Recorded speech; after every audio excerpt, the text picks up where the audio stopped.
Mary's pain is excruciating, but she can't bear the idea of going back to her GP yet again.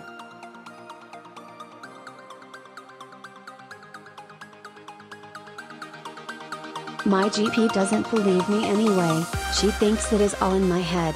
Mary had worked in a factory for 4 years, performing the same repetitive tasks every day of the week.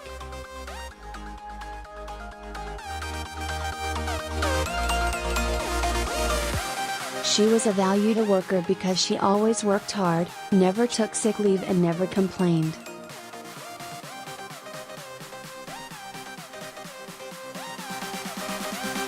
Two years into her job, she started to feel a twinge of pain in one of her wrists, but Mary didn't say anything.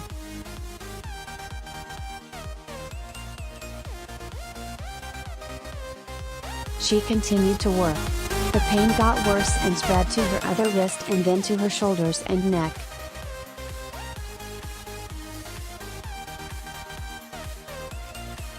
Gradually the pain became her constant shadow, and that shadow had grown darker and darker.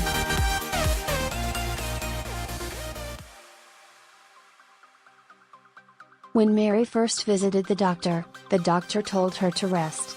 But rest did not work.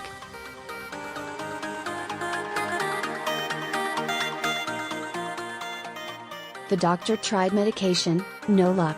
Physiotherapy, acupuncture, Mary had tried everything, but to no avail.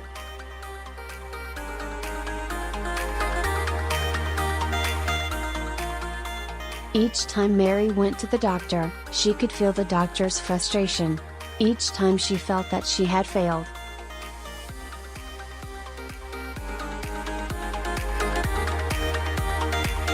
And each time, she felt the need to convince the doctor how painful her condition so that she could see how serious it must be.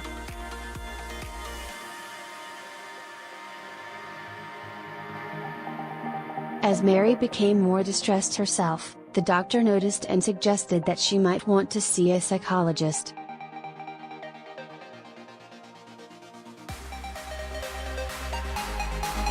There it was, she really does think that it is all in your head.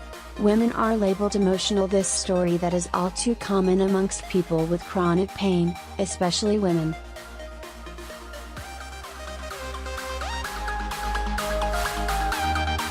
A systematic review in 2018 by Anka Samuelowitz was titled Brave Men and Emotional Women, confirming that doctors' perceptions of and interactions with patients were different dependent on their gender.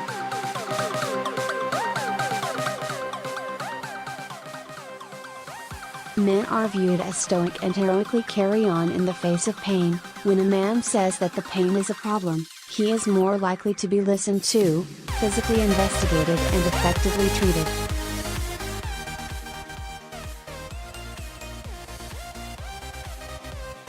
Research shows that men are more likely to receive pain relief, whereas women were more likely to be prescribed antidepressants or referred to a mental health service.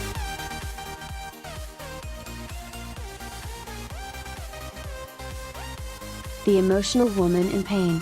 Chronic pain, daily pain for more than 3 months, does affect more women than men, but only marginally more.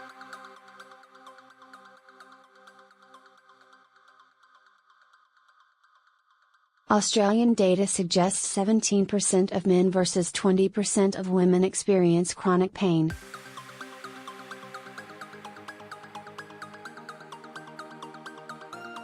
Chronic pain occurs for a variety of reasons. Sometimes people have an accident or injury. For some people, like Mary, the onset of pain is gradual, and for some, there is no explanation at all.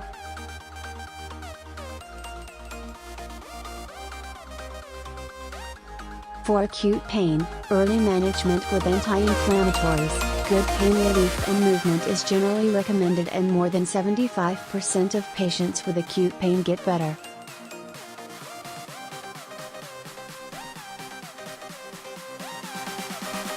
But once the pain becomes chronic, the initial damage is usually repaired.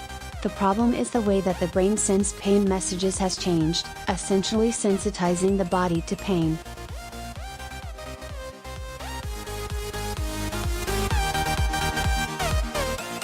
Chronic versus acute pain, the treatment dilemma. Unlike acute pain, chronic pain is very difficult to treat.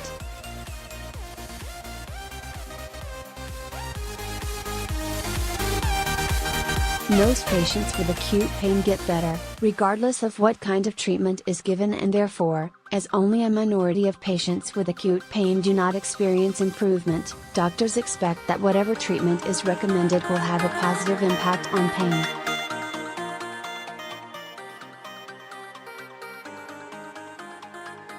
Long-term benefits of medical treatments for this kind of pain is disappointing and frustrating for doctors and patients alike.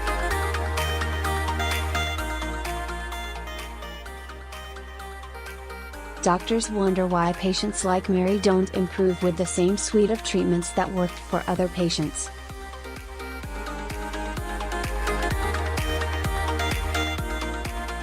Meanwhile, patients want doctors to believe their pain is legitimate.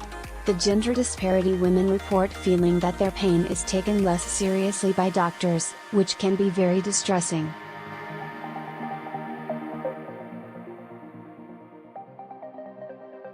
Doctors often interpret women's distress as consistent with the emotional woman in pain, even when distress is an understandable consequence of the pain.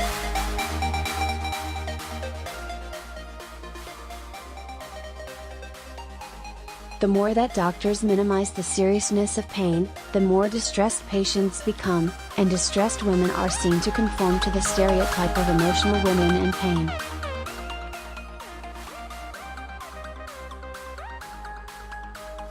Is there a solution? So what is the answer? Open and respectful communication is key, but these are hard conversations to have.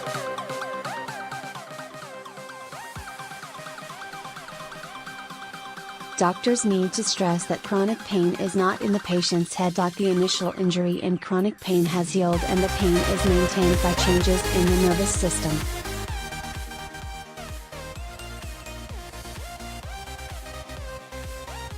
It is distressing to be in chronic pain. Most medical treatments have small effects on chronic pain.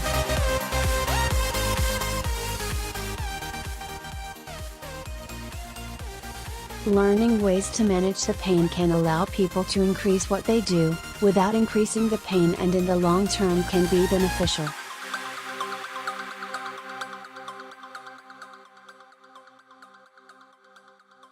For Mary, it was a referral to a multidisciplinary pain management program that set her on a path to better manage her pain.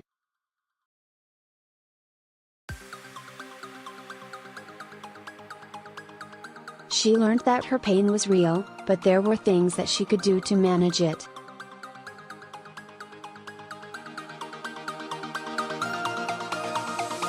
She learned to pace her activities and gradually increase activity with a gentle, tailored exercise program.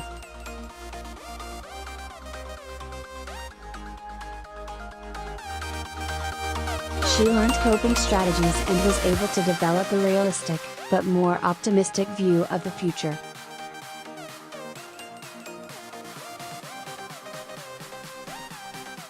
She became less distressed and her pain was reduced despite increasing what she was able to do.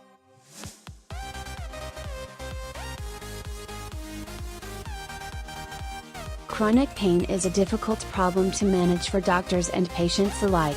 It is important that patients find a doctor that will take the pain seriously, and honestly communicate about available treatments.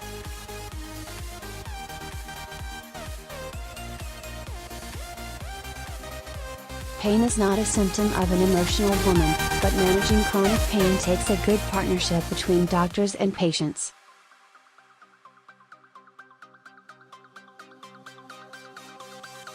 Professor Louise Sharp is Associate Head, Postgraduate, in the School of Psychology at the University of Sydney.